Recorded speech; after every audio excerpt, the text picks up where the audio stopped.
Assalamualaikum warahmatullahi wabarakatuh. Siswa-siswa yang saya banggakan, pagi ini kita akan bicara masalah ciri-ciri produksi massal. Ciri-ciri produksi massal antara lain sebagai berikut. Yang pertama, produk yang dihasilkan dalam jumlah besar. Artinya bahwa produk yang dihasilkan tiap mesin itu jumlahnya besar, cuman jenisnya sedikit. Sebagai contoh misalkan, air mineral. Air mineral itu kan hanya berapa jenis, misalkan ada yang gelas, ada botol kecil, ada botol tanggung, dan botol besar. Itu jumlahnya masing-masing banyak, tapi jenisnya masing-masing sedikit. Yang kedua, biaya per unit rendah. Karena apa? Karena mereka diproduksi secara massal. Jadi rata-rata biaya per unit itu bisa lebih rendah. Karena apa? Biaya produksi totalitas itu dibagi jumlah produksi, dan rata-rata produksi massal itu pasti banyak, sehingga biaya per unitnya itu relatif kecil dibandingkan produk yang sifatnya satuan. Yang berikutnya, bertujuan untuk menguasai pasar. Menguasai pasar itu contohnya begini, misalkan di pasar itu ada beberapa jenis air mineral.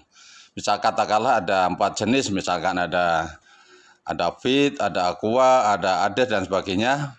Nah, misalkan Aqua mampu menjual 40% dari total permintaan pasar. Misalkan gini, dari total permintaan pasar itu ada 100 unit. Nah, Aqua itu mampu menjual 40-nya.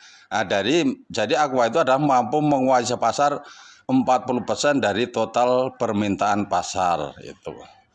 Terus bertujuan yang kedua, dijual di pasar bebas. Artinya pasar bebas di sini adalah bebas bersaing. Jadi barang yang berkualitas itulah akan menang dalam persaingan biasanya. Tapi dengan catatan harganya standar ya. Harga standar, misalkan harganya relatif sama, tapi dia mempunyai kualitas yang berbeda dibandingkan merek-merek yang lain.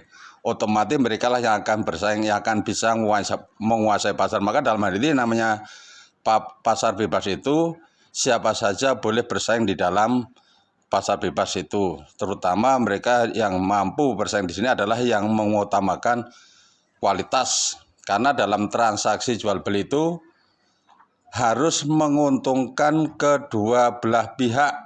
Jangan hanya satu pihak yang diuntungkan. Karena kalau satu pihak yang diuntungkan, pasti transaksi jual beli itu tidak akan tahan lama. Artinya ada unsur kecewa di antara kedua orang tersebut. Yang berikutnya, hampir tidak ada variasi produk. Seperti saya katakan, kalau misalkan air mineral itu hanya ada 3 variasi, ya, hanya ada 4 variasi lah katakanlah. Ada gelas, ada botol kecil, ada botol tangguh, dan botol besar. Berarti kan variasinya sedikit, tapi ada juga yang variasinya itu lebih kecil lagi. Misalkan produksi semen ya, produksi semen. Semen itu indikasinya cuma ada 2 variasi. Variasinya adalah biasanya cuma ada yang 50 kilo dan ada yang 40 kilo. Berarti kan variasinya kecil atau sedikit, tapi jumlahnya kan banyak itu. Yang lanjutnya saya lanjutkan lagi, harus ada stok untuk memenuhi kebutuhan saat masa tunggu. Nah, jangan sampai stok di sini artinya stok bahan baku itu jangan sampai habis ya, jangan sampai habis. Dan juga karena untuk perjalanan produk itu selalu harus ada bahan bakunya. Kalau sampai bahan baku itu tidak terpenuhi atau kalau tidak ada, maka mesin itu akan berhenti dengan sendirinya. Otomatis kita bisa rugi. Di sini adalah rugi untuk membayar tenaga kerja sebagai operatornya biasanya, karena ini produksi massal itu biasanya perusahaan yang padat modal, bukan padat karya. Jadi kalau padat modal itu adalah perusahaan yang menggunakan mesin-mesin serba otomatis, sehingga untuk mendatangkan atau membeli mesin itu relatif mahal. Sedangkan untuk padat modal yang perlu banyak tenaga kerja. Nah, sebenarnya kalau untuk perusahaan di Indonesia ini, di mana banyak pengangguran, seharusnya perusahaan-perusahaan yang ada di Indonesia itu adalah perusahaan yang padat karya, yang banyak menyerap tenaga kerja.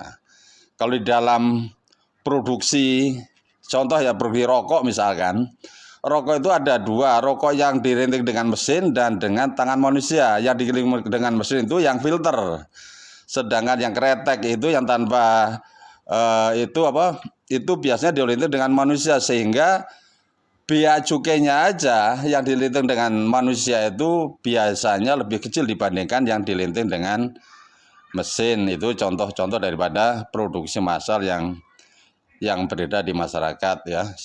Demikianlah pelajaran di pagi hari ini. Terima kasih atas perhatiannya. Assalamualaikum warahmatullahi wabarakatuh.